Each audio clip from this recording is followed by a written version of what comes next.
Oke, by the way, hati-hati loh ngomongin tentang vaksin ini, nanti ratingnya turun. Enggak ya? ini kan saya cuma mau mengedukasi. Aku pernah bikin soalnya tentang vaksin TBC, vaksin BCG gitu. Terus rame banget sih memang, tapi ramenya rame hujatan.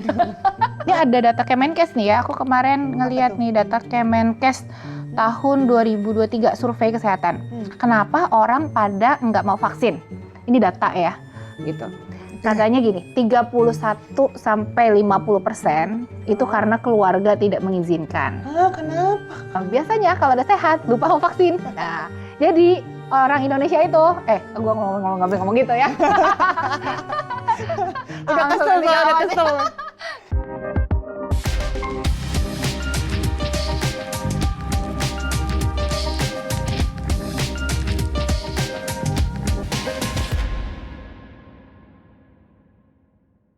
Apa kabar Dokter Meta? Halo Dokter Raisa, kabar baik. Aduh, senang sekali bisa mampir akhirnya Iya, akhirnya ketemu lagi ya.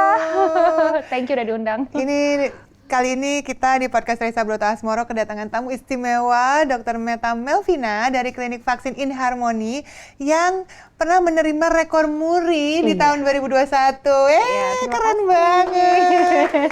Dan juga terakhir Dr. Meta ini sebagai tim medis Paskibraka tingkat pusat. Betul, kemarin 17 Agustus ya tugasnya. Tiap 17 Agustusan ya pasti ketemu di istana deh kayaknya ya kan. Wah, keren banget. Dan kali ini kita akan ngobrol-ngobrol seru dan kali ini akan membahas tentang sebenarnya satu topik yang agak kurang disukai sama masyarakat luas karena kita sebenarnya mau ngingetin tentang penyakit-penyakit yang lagi banyak banget mewabah di Indonesia. Ya kan sedih ya dengernya ya kalau lagi mewabah ya. Betul. Tapi Dokter Meta, kita kan sering ngobrol tentang vaksin ya emang nih. Apalagi kita sebagai anggota dari Peralmuni. Iya, Perhimpunan Alergi Imunologi Indonesia. Yes. Kita tergabung di dalamnya, jadi mau nggak mau kita memang berkecimpung di dunia vaksin, imunisasi, dan lain sebagainya. Nah, memang di sekitar kita nih mungkin banyak yang belum paham sebenarnya ya. Imunisasi, vaksinasi, terus bedanya apa, kenapa vaksin sih gitu. Mungkin dari awalnya dari situ dulu deh. Bisa dijelaskan nggak nih Dokter Meta? Oke, by the way, hati-hati loh ngomongin tentang vaksin ini, nanti ratingnya turun. Enggak ya? Ini kan saya cuma mau mengedukasi. Karena sebenarnya bukan masalah rating ya, tapi pengennya tuh semua orang sehat, dapat info yang benar ya. Semua orang dapat informasi yang benar, nggak salah kaprah. Iya benar. Nah itu dia. Aku pernah bikin soalnya tentang vaksin TBC, vaksin BCG gitu. Terus rame banget sih memang, tapi ramenya rame hujatan. Kenapa bisa begitu sih? Ya itu makanya kita sebagai dokter harus memang mengedukasi ya, apalagi ada Dokter Raisa, ini bagus banget segmen seperti ini supaya masyarakat itu dapat informasi yang benar gitu ya. Nah karena masyarakat Indonesia masih banyak dapat info tuh yang salah atau hoax gitu, dan itu yang lebih booming, lebih banyak kedengeran di kuping mereka. Sayang ya, Iya. karena kadang-kadang orang yang taunya hoax, taunya mitos tuh lebih vokal gitu, sedangkan yang tahu benar-benar aja kayak apa sih, terus udah anggap lalu. Padahal sebenarnya kita jangan takut sama vaksinnya, kita takut sama penyakitnya. Benar. Kenapa ada si vaksin ini? Karena ada penyakit yang lebih berbahaya. Makanya diciptakanlah vaksin ini untuk melindungi. Intinya sebenarnya basicnya itu dulu. Betul. Jadi cara kerja vaksin itu ya, kenapa kita tuh membutuhkan vaksin ya? Vaksin itu kita kayak gini deh, tubuh kita kan punya tentara nih, tapi tentara kita harusnya bisa mengenal bakteri atau virus yang masuk ke tempat kita, ya nggak? Tentara kita harus bisa kenal dong teroris mana yang mau masuk negara, ya nggak? Kalau nggak, semua dianggap jahat, ya dong. Kalau semua dianggap jahat, semua diserang, nah itu jadinya autoimun, ya kan? Tapi kalau kita nggak kenal nih, ada teroris, nggak kenal ada penjahat, begitu masuk tuh bakteri virus itu kan nggak diserang kan, akhirnya kitanya yang keserang jadilah penyakit gitu. Makanya kenapa pasukan tentara kita yang ada dalam tubuh namanya sel darah putih atau leukosit itu harus dipinterin, diajarin gitu, bahwa kalau seandainya nanti ada virus campak masuk ya, atau ada bakteri tifoid masuk nih, ini kamu harus serang. Berarti dia harus kenal dong bakteri tipes kayak apa, virus campak kayak apa, virus COVID kayak apa, berarti harus pinter kan. Nah, tentaranya itu di sekolahan, dan disekolahinnya itu pakai cara dengan nama vaksinasi. I see. Jadi yang Enak dimasukin nih. yang dimasukinnya itu adalah bakteri atau virus yang sudah dilemahkan atau yang sudah dimatikan, terus kemudian masuk ke tubuh kita belajar, oh ini loh bentukan virus campak, ini loh bentukan tifoid, ini loh bentukan virus kanker serviks. Jadi suatu saat kalau mereka masuk, kamu lawan ya. Nah, sebenarnya seperti itu. Jadi ini enak banget penjelasannya ya, simple. Karena memang sebenarnya semata-mata si vaksin ini dimasukin ke tubuh bukan bikin penyakit di tubuh kita, tapi semata-mata dikasih tahu nih, ini loh si calon pembuat onar di badan kita. Jadi kalau nanti nih si penyakit ini beneran masuk, bakteri atau virus yang jahat masuk, serang ya langsung sebelum dia bikin onar. Iya betul. Gitu ya. Konsepnya seperti itu, as simple as that. As simple as that gitu. Jadi kenapa harus takut sebenarnya ya? Iya betul. Apa karena memang terlalu banyak mitos-mitos atau yang bikin serem-serem itu ya? Atau karena sebenarnya orang yang punya agenda di belakangnya pengen orang lain banyak sakit aja kali ya kan? Iya. Makanya dibikin takut nggak mau vaksin. Iya. Jadi justru sebetulnya kita kalau harus berpikir maju ke depan itu kita berpikir tentang prevention ya nggak sih? Pencegahan ya. Karena kan sebenarnya orang juga nggak pada mau sakit ya kan? Maunya tetap sehat kan? Iya dong. Tapi diajak sehat susah ya. Disuruh vaksin nggak mau, takut kayak. Ya, takutnya jadi karena salah kaprah itu tadi, salah konsep. Takut sama efek samping ya kan? Bener nggak? Iya kayaknya ya. Kayaknya kepikiran itu deh. Efek samping sebenarnya gimana sih? Emang semenakutkan itukah gitu? Efek samping vaksin ya. Nah ini yang sering digembar-gemborkan dan katanya mulai dari teori konspirasi juga ya kan. Wah ini perusakan generasi dan sebagainya kan mereka bilangnya begitu. Oh iya. Iya sampai gitu ya. Bahkan sampai ada yang bilang bahwa ada chip nanti di dalam vaksinnya. Gimana caranya di dalam air ada chipnya? itu sampai aku ke pabriknya loh dok. Aku sampai pernah bikin kayak aduh ini gimana ya buktiinnya. Ya udah kita pabriknya aja. Oke kita langsung ke pabriknya kan. Aku langsung ke Bio Farma. Kita ikutin prosesnya gimana caranya. Coba kamu masukin chip di situ. Kan ya udah jelas ya gambarannya ya. Terus jadi, efek samping lagi efek balik samping lagi. Ya. Efek samping vaksin itu sebetulnya ada efek samping ringan, ada efek samping berat. Setiap apapun ya dimasukin ke tubuh kita, jangankan vaksin gitu, coklat aja orang bisa bikin alergi ya enggak? Ada anak-anak aku dong. Oh gitu ya. Aku udah dapat pasien gitu makan coklat, makan kacang, tahu-tahu berakhir asma, sesak napas, bengkak-bengkak di IGD gitu. Ini anak aku megang telur doang. Oh iya. Terus jadi ya?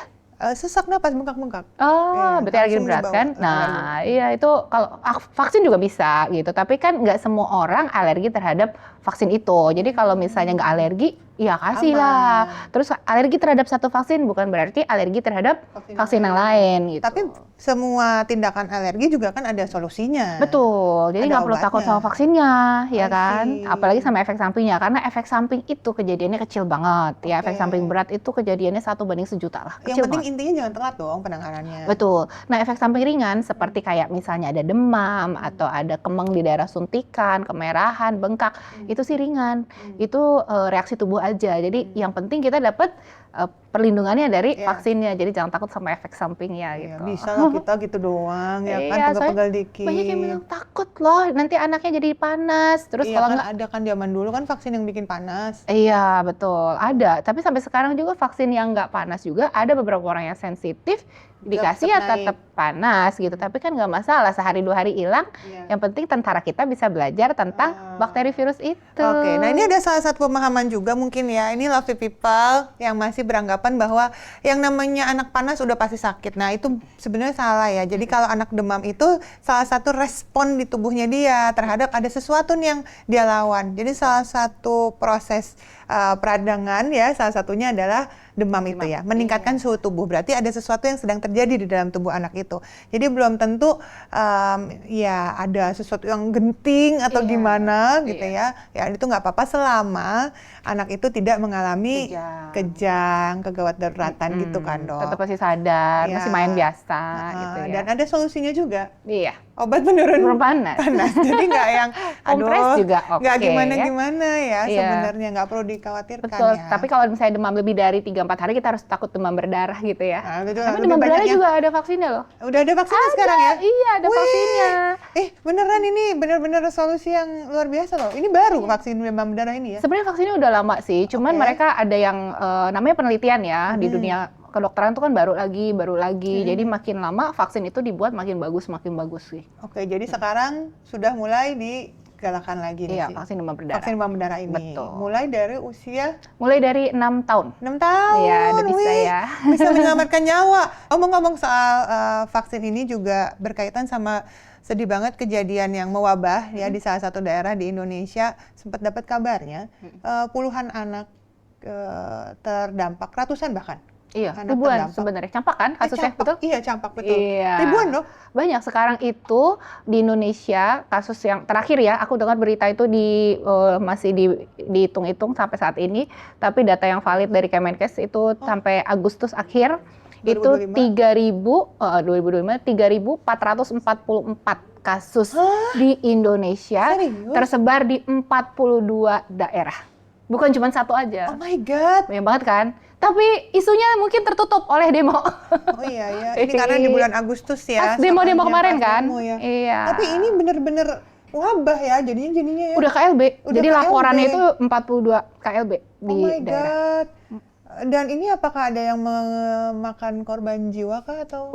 Kalau di satu daerah itu ada yang sampai 17 meninggal. Aku belum update lagi nih yang di total di Indonesia berapa ya yang meninggalnya. Dan ini campak ya? Maksudnya Campak loh. ini kan sebenarnya Kayak ringan gitu aja ya. Dibiarin aja sembuh gitu kan. yang merah-merah di kulit, demam gitu Iya, kan. betul. Kayak bukan, ya ampun, aduh aku miris banget loh dengernya. Iya, sedih banget ya. sedih Dan sih. paling banyak itu korbannya adalah balita.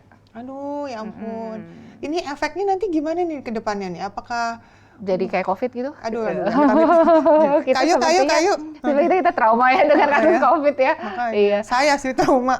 Saya tidak mau lagi ya kayak gitu lah.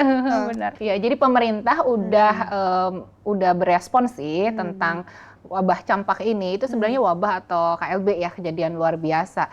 Jadi jangan sampai berpikir, kita ini baik-baik aja gitu kan. Kita harus tetap menjaga diri, menjaga keluarga dari serangan yang nggak kelihatan justru. Itu apakah karena memang angka vaksinasi atau imunisasinya di daerah tersebut rendah atau bagaimana?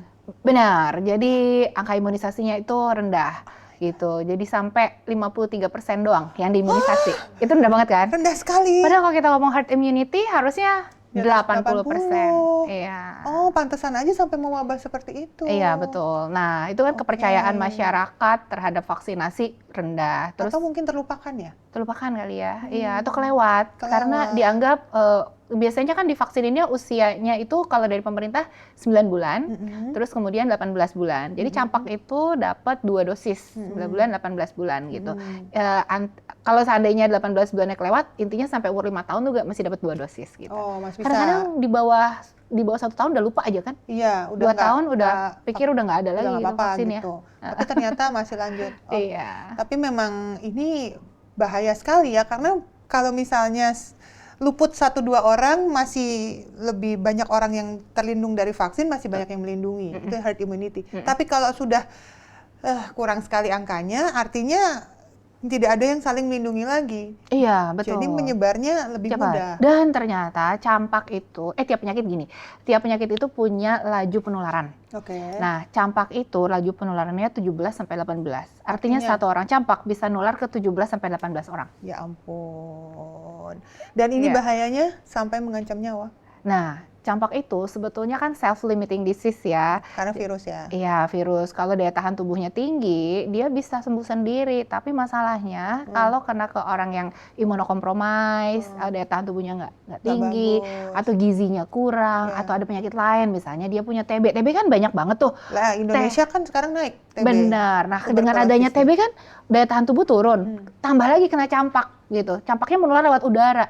Ya, dia langsung bisa bikin pneumonia, terus diare nggak berhenti-berhenti gitu, terus radang selaput otak, radang telinga, nah itu yang bikin kematian. Oh ya ampun. Oke, jadi gini, jadi jangan sampai kita tuh benar-benar terlupakan yang namanya jadwal imunisasi. Iya, dilengkapin deh, dicek gitu, apa yang belum, apa yang udah. Ini ada data Kemenkes nih ya, aku kemarin ngeliat nih data Kemenkes tahun 2023, survei kesehatan. Kenapa orang pada nggak mau vaksin? Ini data ya, gitu. Katanya gini, 31 sampai 50% itu karena keluarga tidak mengizinkan. Kenapa? Tuh ya.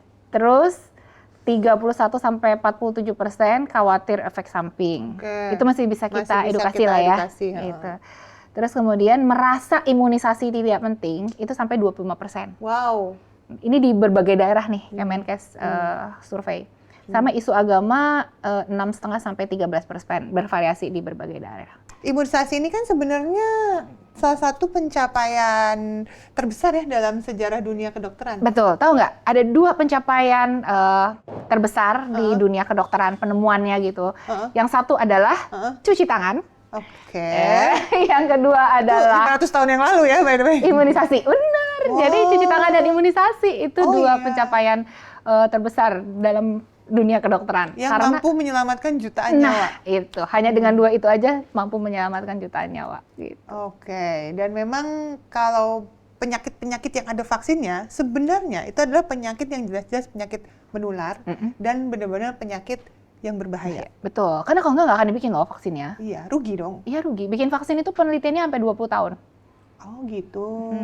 Baru bisa rilis vaksin. Kemarin aja vaksin COVID yang karena terlalu cepat menyebar, kita butuh, jadinya kan dibikin dengan cara buru-buru. Tapi COVID kan sudah ada SARS 1, SARS 2. Iya, betul. Makanya sudah ada nih si caranya untuk bikin. Si previous virusnya kan udah ada. Betul. Kalau jadi misalnya penyakitnya baru yang susah juga ya. Iya, tapi kalau campak kan udah penyakit lama banget. Kok bisa outbreak lagi? Kok bisa ya? Aduh, sayang banget ya. Kan kita kita pengennya tuh kita semua tuh terbebas dari semua penyakit berbahaya. Anak-anak generasi penerus bangsa bisa sehat semuanya gitu kan. Iya, betul. Nah, ini sebenarnya ada grafiknya. Nanti mungkin bisa ditampilin tuh grafiknya ya. Mau. Jadi ada grafik dari WHO dan itu kejadian semua bukan cuma di Indonesia, tapi di luar negeri juga sama. Grafik antara kepercayaan terhadap vaksin. Jadi orang itu gini, ada grafik itu kalau suatu saat di suatu daerah penyakit itu dianggap udah nggak ada atau dianggap penyakit ringan. Berarti masyarakat nggak berpikir kan tentang penyakit itu, kayak tentang campak, udah nggak ada, udah lama, udah divaksinin. Otomatis dengan banyak orang yang divaksin, campaknya turun kan? Dianggap udah nggak ada nih penyakitnya. Akhirnya kepercayaan terhadap vaksinasi itu turun. Orang ngapain vaksin campak lagi? Vaksinnya udah nggak ada, kayak polio kan gitu. Ngapain divaksin lagi? Polionya juga nggak pernah kelihatan orang kena polio gitu kan. Akhirnya masyarakat pada nggak mau vaksin. Ngapain kita harus nambah-nambahin vaksin ke anak kan gitu. Nah setelah mereka nggak mau vaksin, terus akhirnya apa? Outbreak lagi. Keluar lagi, wabah lagi. Makanya itu kalau kita mau menentukan kapan vaksin ini harus bisa stop, itu sampai seluruh dunia tidak ada penyakitnya baru. Jadi kalau di seluruh dunia, di negara mana gitu masih ada penyakitnya, kita masih nggak boleh. Masih tetap beresiko pasti. Iya, masih apalagi sekarang semua orang bisa traveling ke seluruh dunia kan? Gitu kan. Bisa membawa gitu. Dan vaksinasi ini berkelanjutan, nggak hanya balita. Mungkin orang mikirnya, bayi doang 2 tahun, bayi doang.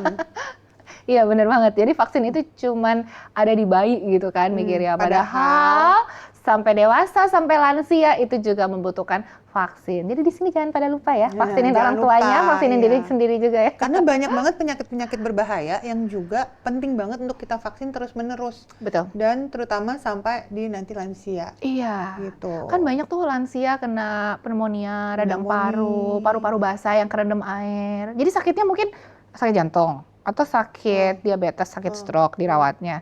Tahu-tahu meninggalnya karena paru-paru basah, kerendam air ya kan. Dan itu sebetulnya bisa dicegah banget sama vaksin pneumonia. Ya ampun, sayang ya. Terus sekarang juga ada herpes zoster. Iya benar. Ya, herpes zoster itu ada vaksinnya. Vaksin itu herpes zoster adalah virus yang dulunya waktu kecil. Iya, dari cacar air. Ya. Terus begitu udah lansia bisa keluar tuh. Iya, langsung jadi herpes zoster yang sakitnya katanya kayak di sayat-sayat. Kemarin tuh aku dapat pasien satu ya. Dia kena herpes zoster, kebetulan herpesnya tuh di paha. Nah, herpesnya udah hilang tuh. Jadi lesinya udah dikasih obat, udah nggak ada, udah mulus lah kulitnya. Tapi dia jadi nggak bisa nyetir. Pekerjaannya nyetir kan, terus dia jadi nggak bisa nyetir sekarang karena kena herpes dan sakit banget. Karena si herpes itu walaupun lukanya udah sembuh, ternyata sakitnya tuh masih bisa namanya post herpetic neuralgia sampai 1,5 tahun. Dan sekarang dia nggak bisa kerja, kan kasihan ya. Nah kalau aja itu dia bisa dicegah gitu kan, dia nggak perlu sampai harus nggak bisa kerja. Itu vaksinnya baru juga sih. Itu vaksinnya baru masuk Indonesia, tapi sebenarnya udah ada sejak 5 tahun yang lalu. Oh gitu. Tapi adanya Tapi di di luar negeri, di Indonesia baru. baru-baru. Oke, jadi ya vaksin apa lagi yang penting diingatkan nih untuk usia-usia kita? Banyak sih sebetulnya. Jadi vaksin itu atau pencegahan mencegah supaya nggak kena sakit itu ada di setiap fase kehidupan kita. Oh gitu. Mulai dari lahir, ada kan tuh vaksin-vaksinnya kan, mulai dari DPT, BCG, polio, hepatitis B, ya kan. Terus kemudian naik nih dia sampai umur 9 bulan, ada vaksin measles sama rubella, campak sama rubella ya. MMR kalau misalnya pemerintah yang gratis itu campak rubella, tapi kalau yang kita beli mumps, measles, rubella gitu. Terus kemudian nanti ada lagi vaksin cacar air, vaksin hepatitis A. Nah, terus kemudian masuk dia masa sekolah nih, masa sekolah vaksin flu itu mulai dari 6 bulan bisa, tapi kan kita seringnya kalau udah preschool ya. Nah, itu vaksin flu kan sering banget tuh influenza. Nah, itu tiap tahun ya diulang ya. Betul. Terus kemudian nanti pas lagi dia usia 9 tahun, oh ya influenza tipes juga kan mulai jajan-jajan tuh ya per 3 tahun. Kalau tifus, tifoid itu harus diulang per 3 tahun. Iya, itu sampai kita dewasa. Jadi di sini yang suka jajan-jajan, makan di luar. Nanti dia pas lagi usia 9 tahun, anak kita itu vaksin HPV. Itu untuk laki-laki dan perempuan ya. Jadi aku tuh pernah belajar di Singapura, dokternya tuh ngingetin, kamu tuh jadi dokter jangan cuma ngevaksinin anak perempuan doang ya gitu, tapi vaksinin juga laki-laki, karena laki-laki walaupun nggak punya serviks bisa menularkan kutil kelaminnya gitu. Karena kan tempat hidupnya di situ ya virusnya ya. Betul. Jadi laki-lakinya juga harus divaksin HPV sebaiknya. Itu kan umur 9, nanti naik nih jadi remaja, terus nanti dia mau nikah gitu kan. Nah nikah juga ada vaksin premarital supaya bukan cuma cek lab ya, jadi vaksin mau nikah. Tetanus nggak sih ya? Tetanus. Terus kemudian vaksin varicella diliatin lagi, jangan-jangan belum dapat gitu kan. Terus kemudian ada hepatitis B, karena itu kan bisa menular lewat hubungan seks juga. Tuh. HPV atau kanker serviks, tapi kalau udah pernah dapat waktu umur belasannya itu ya nggak perlu lagi gitu. Terus satu lagi MMR, karena ibu hamil kalau kena rubella atau campak Jerman itu anaknya jadi cacat kongenital, anaknya lahir matanya katarak, jantungnya bocor, otaknya kecil gitu. Kita aja ngurus anak sehat aja repot ya. Kasian Gimana ngurus anak yang sedih sih, ini berkebutuhan. Nah kalau bisa dicegah kenapa nggak dicegah? Nah dicegahnya salah satu dengan vaksin itu. Betul. Terus saat usia kerja, vaksin flu, vaksin tipes, terus pneumonia, radang paru, nanti udah lansia, herpes zoster, radang paru, terus kemudian vaksin flu tiap tahun gitu, jangan lupa ya. Nah, ada lagi vaksin untuk traveling kalau mau travel, kayak haji umroh gitu kan, meningitis, yellow fever. Sekarang haji umroh tetap harus polio ya? Iya betul, sama polio juga. Nah ini sebenarnya agak unik juga ya, kalau kita mau haji umroh aja kan kita disarankan wajib malah ya, diwajibkan harus vaksinasi. Iya. Karena di sana juga mereka kan ketakutan gitu ya, kalau misalnya sampai menularkan gitu ya. Nah ini di negara kita tinggal juga kita harus saling menjaga ya, jangan cuma di sananya aja yang dijaga. Betul. Kita juga harus saling jaga. Jangan sampai virusnya malah dari negara kita biarkan. Betul. Dan sekarang kemarin aku baru meeting nih, kalau kita mau vaksin haji umroh kan ada kartu kuning kan. Nah sekarang kalau yang ke Arab Saudi udah bisa pakai electronic ICV gitu, international certificate. Tapi masih banyak orang Indonesia yang kepengen dapat sertifikatnya tapi nggak mau vaksin. Ya gimana caranya? Iya, dan banyak klinik nakal yang melakukan itu. Oh ya, hati-hati ya kalau kayak gitu ya. Jadi karena banyak juga masyarakatnya yang minta saya nggak mau vaksin tapi saya mau dapat sertifikat, kan itu sebuah kejahatan dan kerugian juga. Karena bisa nyebarin penyakit. Kan nggak tahu ya, bawa atau jangan-jangan nanti dia takut ketularan gitu ya, di sana kan bahaya juga buat dianya. Karena dia nggak dapat perlindungan jadinya. Iya, mungkin masyarakat belum sadar ya sama pentingnya vaksin. Oke. Karena itu tadi banyak orang yang merasa bahwa kalau dia lagi sehat-sehat aja, ya emang nggak perlu divaksin dong gitu. Emang banyak yang ngerasa dirinya sehat nggak perlu divaksin. Nah kan bukan gitu ya konsepnya ya. Iya betul. Justru karena kita sehat, kita mau tetap sehat dong, makanya kita vaksin. Nah biasanya kalau udah sehat lupa mau vaksin. Nah jadi orang Indonesia itu, gua ngomong gitu ya.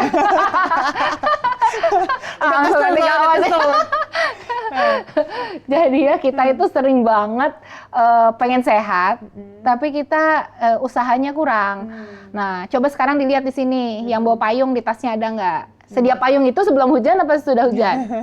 Sebelum hujan. Tapi rata-rata baru cari payung pas udah gerimis, ya kan? Nah, kemarin juga kejadian tentang campak ini sama.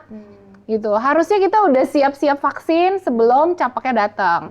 Tetapi setelah campaknya kejadian banyak di mana-mana, terus kemudian sudah terkonfirmasi positif, udah langsung wah wabah itu baru heboh, baru terlaksana lah namanya ORI. Jadi outbreak response immunization.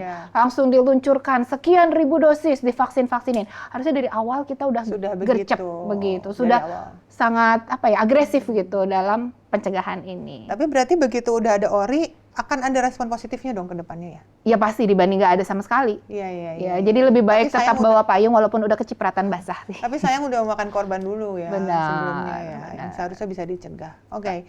Dokter Meta selama ini kan sudah banyak berkecimpung di dunia vaksinasi gitu ya. Pelayanan program vaksinasi apa aja nih dok yang sudah pernah dilakukan? Misalnya edukasi kesehatan kah? Atau program pemerintah apa gitu? Atau apa yang memorable? Oh memorable ya pasti waktu zaman COVID. ya pasti ya. Ya itu karena kita memvaksinkan ke banyak orang di mana pas lagi awal-awal tuh vaksin COVID itu kan susah banget sampai klinik aku itu cari vaksin kemana-mana pokoknya harus dapet tuh vaksin. Kita vaksin kan gratis kan. Kita mau kok ngevaksinin gratis gitu. Ayo ikut, yang penting banyak orang vaksin supaya nggak pada menyebar penyakit. Dan saat itu kebetulan alhamdulillah puji Tuhan ya dapat rekor muri tahun 2021. Keren banget. Sebagai klinik yang paling banyak memvaksinkan COVID saat vaksin COVID masih sedikit gitu. 2021 kan masih baru awal kan vaksinnya kan. Itu jadi rekor murinya untuk itu. 2021, iya. Wow, keren banget. Itu terima rekor muri sambil pakai masker gitu. Fotonya nggak keren banget ya. Tapi ini keren banget. Sebenarnya ada satu lagi yang menggelitik saya nih tentang TBC sendiri. Karena saya sebenarnya sempat tergabung dalam Stop TB. Di mana ini kan faktanya Indonesia nih kasus TBC-nya tuh wah luar biasa. Saya udah nggak tahu sekarang peringkat berapa ya. Yang kasusnya tuh udah sampai 889.000 kasus. Dan TBC itu FYI bukan cuma penyakit paru loh. Tapi TBC ini penyakit yang mengkhawatirkan karena bisa menyerang semua segala tubuh, macem, semua gitu. organ. Ya. Segala organ bisa kena TBC, makanya penyakit TBC ini sangat sulit untuk disembuhkan gitu. Nah makanya kita tuh menanti-nanti pada saat itu tuh saya 2000 berapa itu ya, menanti-nanti banget semoga ada vaksin TBC yang memang lebih efektif nih gitu, ada nih di Indonesia gitu kan. Kok gimana ya supaya bisa menekan angka TBC ini sedemikian rupa gitu. Kabarnya kemarin ini sempat hadir atau mau hadir sih Dokter Meta? Gimana sih ceritanya ya? Oke, ini tuh seru banget. TB itu kayak penyakit kuno, lama, udah dari zaman batu adanya ya. TB ini tapi nggak hilang-hilang. Dan bakterinya masih sama loh, Mycobacterium tuberculosa. Yang tidak bermetamorfosis sih dia aja itu. Itu aja, tapi kok bisa nggak hilang-hilang gitu kan? Oke, jadi tentang vaksin untuk TBC yang terbarukan ya, kita semua memang satu dunia menanti-nantikan vaksin yang terbarukan karena vaksin BCG yang kita dapat waktu bayi itu hanya memiliki efektivitas 70-80% aja. Jadi masih tetap bisa kena TB paru, TB kelenjar gitu. Nah, jadi kalau ada vaksin TB yang terbarukan yang efektivitasnya lebih baik, pasti akan sangat bermanfaat untuk seluruh dunia. Karena beban TB di seluruh dunia juga besar. Apalagi kita harus fokus ya di Indonesia itu ranking 2. Itu dia sedih. Gitu. Penelitiannya udah banyak sih. Gitu ya. Dan ini apa udah ada yang dipasarkan atau gimana? Belum. Jadi saat ini masih penelitian. Kan kalau untuk bikin vaksin itu panjang penelitiannya. Jadi penelitian tuh udah mulai dari lama, dari zaman sebelum COVID ini penelitian vaksin BCG yang baru gitu. Cuman kemarin sempat terhenti karena pendanaan semua ke COVID. Nah, jadi nggak ada, jadi tertunda penelitiannya. Sekarang masih dilanjutkan lagi. Nah, untuk sampai vaksin itu bisa dipublish, bisa kita pakai, itu harus melewati tahap penelitian preklinis. Jadi artinya preklinis itu bisa diuji coba di binatang dulu biasanya. Nah, kalau uji toksisitas hewannya udah dinyatakan aman, baru masuk fase klinis.